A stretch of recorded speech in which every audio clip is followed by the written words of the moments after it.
والصلاة والسلام على المصطفى الأمين محمد حبيبنا رسولنا سيدنا ومولانا وقائدنا إلى الجنة بإذن الله. عندنا مقطع من تعامل الأعداء مع رسول الله صلى الله عليه وسلم عندما يكون عدوك ذو مروءة، عندما يكون مخالفك ذو أخلاق، عندما يكون مناهضك ذو مبادئ. أعطى كفار قريش اجتمعوا وأعطوا الشاعر حسان بن ثابت قبل إسلامه، أعطوه مبلغا من المال ليهجو رسول الله صلى الله عليه وسلم. فوقف حسان، وقف على ربوة ينتظر قدوم النبي المصطفى، ينتظر قدوم ومرور جميل الشيم. مر صلى الله عليه وسلم، مر مصباح الهدى، مر فصيح الكلم. فلما رآه حسان رجع إلى قريش فرد لهم المبلغ وقال: هذا مالكم ليس لي به حاجة، وما هذا الذي أردتم أن أهجوه؟ فاللهم هذا الذي أردتم أن أهجوه، فاللهم إني أشهدك أني أشهد أنه رسول الله صلى الله عليه وسلم. فاللهم إني أشهدك أني أشهد أنه رسول الله. فما لهذا وما أرسلناه صلى الله عليه وسلم وما أرسله إلا رحمة للعالمين. فأجابهم بقوله: لما رأيت أنواره سطعت وضعت من جفري كفي على بصري خوفا على بصري من حسن صورته، فلست أنظره إلا على قدري، روح من النور في جسم من القمر كحلية نسجت من الأنجم الزهري. يا ليت لأعدائنا ويا ليت لمخالفينا مثل ما لحسان المبادئ. ألا يكفيهم ما كفى حسان؟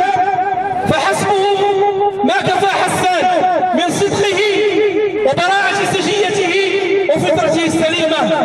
فندعكم مع كلامه صلى الله عليه وسلم ومع سيرته وأخلاقه التي نقلها لنا الأجداد، نقلها لنا الأجداد، نقلها لنا صحابته وعلماؤنا ومشايخنا أمثال مسلم والبخاري وابن تيمية وابن عبد الوهاب وغيرهم. فالله ينصر الإسلام والمسلمين. يقول إلا الرسول، الإسلام يقول إلا الرسول، الإسلام يقول إلا الرسول، الإسلام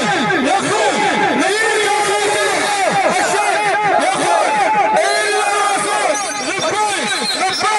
لبيك يا رسول الله، لبيك يا رسول الله. المشاركة عبارة عن قصيدة مستعارة بتصرف يسير تحت عنوان: من أين أبدأ؟ من أين أبدأ والحديث غرام، فالشعر يقصر والكلام كلام. من أين أبدأ في مديح محمد؟ لا الشعر ينصفه ولا الأقلام. هو صاحب الخلق الرفيع على المدى، هو قائد للمسلمين همام، هو سيد الأخلاق دون منافس، هو ملهم، هو قائد مقدام. ماذا نقول عن الحبيب المصطفى؟ فمحمد للعالمين إمام. ماذا نقول عن الحبيب المجتبى؟ في وصفه تتكسر الأقلام. وصفوك في بعض الصحائف زير نساء، في وصفهم يتجسد الإجرام. لا عشنا إن لم ننتصر يوما فلا سلمت صحائفهم ولا الوصاف. وصفوك بزير نساء دون تعقل، والوصف دون تعقل إقحام. لو يعرفون محمدا وخصاله لهتفوا له ولأسلم الملحدون والعلمان. في سدرة الملكوت راح محلقا تبا له ولأنفهم إرغاما. فالقمش والعلمانيون والملاحدة تجبروا في غيهم، والمسلمون في سباتهم لا زالوا نياما. تكبير! أيسب أسوتنا الحبيب فما الذي يبقى إذا لم تغضب الأقوام؟ لا عشنا إن لم ننتصر لمحمد يوما لأن المسلمين كرام. يا أمة المليار، يا أمة المليار لا تتخوفي، لا بد أن تتقلب الأيام، لا بد للشعب المغيب أن يفيق يوما ويحدث في الربوع وئام. لا بد للليث المكمم أن يرى يوما، لا بد للليث المكمم أن يرى يوما، وهل للظالمين دوام؟ يا حسرة الأيام، يا حسرة الأيام كيف تبدلت وهما وضاع من الأبات زمام. يا سيد الثقلين، يا سيد الثقلين يا نور الهدى، ماذا أقول تخونني الأقلام؟ ترتل للحبيب فضائلا والفتح والأحزاب والأنعام. الله أثنى عليك في آياته والمدح في آياته إفحام. ستظل نبراسا لكل موحد، والصمت عن شتم السفيه كلام. صلى عليك الله، صلى عليك الله يا نور الهدى، ما دارت الأفلاك والأجرام. صلى عليك الله يا خير الورى، ما مرت الساعات والأيام.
بسم الله الرحمن الرحيم، والصلاة والسلام على خاتم الرسل والأنبياء وإمام المجاهدين والأتقياء المعصوم، ما أخطأ قط وما أساء. دعا أصحابه إلى الهدى فلبوا النداء، هو القدوة النيلة في الصبر على البلاء والعمل لدار البقاء، وهو الأسوة المشرقة في دار الفناء. لم يؤثر عنه كذب أو نفاق أو رياء، بل كان متصفا بالإخلاص والأمانة والوفاء، صلى الله وسلم وبارك عليه وعلى آله وأصحابه الأجلاء. أما بعد، أيها المؤمنون، أيها الموحدون، أيها المسلمون، أيها المغاربة، إن نبيكم يهان، إن نبيكم يهان، قائدكم يستهزأ به، حبيبكم يدنس عرضه، سيدنا يتطاول عليه الأقسام. حسبنا الله ونعم الوكيل. وليست هذه هي المرة الأولى، بل سبقها مرات عوى فيها كلاب ضالة دخيلة تقتات من فضلات المسلمين وكرمهم.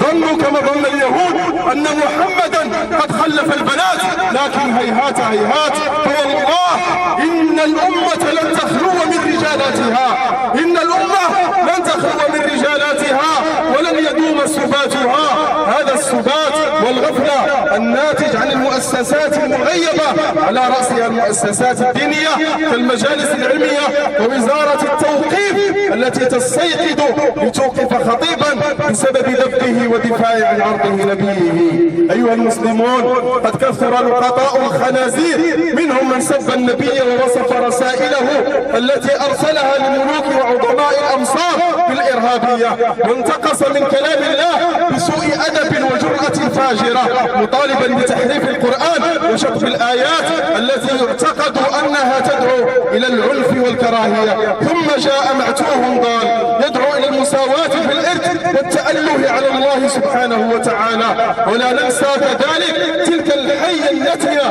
المتجردة من الحياء وكذلك الثياب المستهزئة بالقرآن. بعد كل هؤلاء لفظت الوساخة جرثومة قذرة.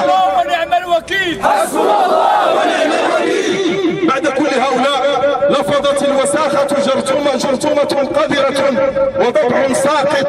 يتهم النبي في عرضه ويصفه أنه شهواني وكل همه النساء، بل تحدى كل المسلمين مؤكدا مقولته بصريح العبارة، حيث قال أن عقل النبي صلى الله عليه وسلم في جهازه التناسلي.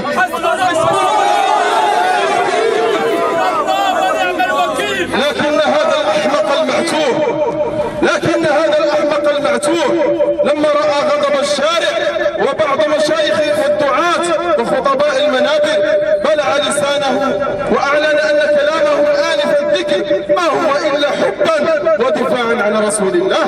أي حمق هذا وأي جنون! ثم كرر أسطوانة مشروخة سبقه إليها أسياده بطرحه لشبه تدل على جهله وكرهه لأهل الفضل والعلم كإمامنا البخاري ومسلم. أيها الناس، اعلموا أن الأمة لا تستطيع الدفاع، اعلموا أن الأمة التي لا تستطيع الدفاع عن قائدها لن يكون لها شأن ولا تستحق أن تنتصر على أعدائها. ونسأل الله ألا يجعل خلفنا أمثالنا، لأننا قد رضعنا الذل والهوان.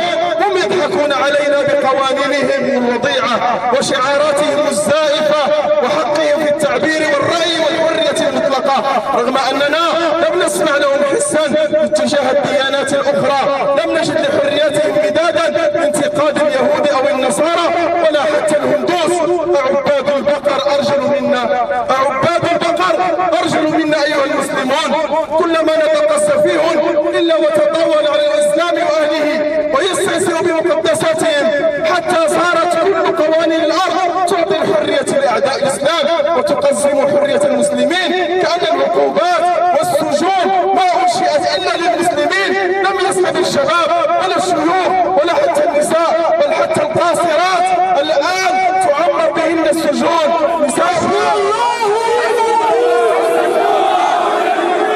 نساؤنا يدفعن الغرامات إن أردنا تحجبا وعفافا، ونساؤهم يدفعوننا في بلدنا إلى أضيق الطرقات.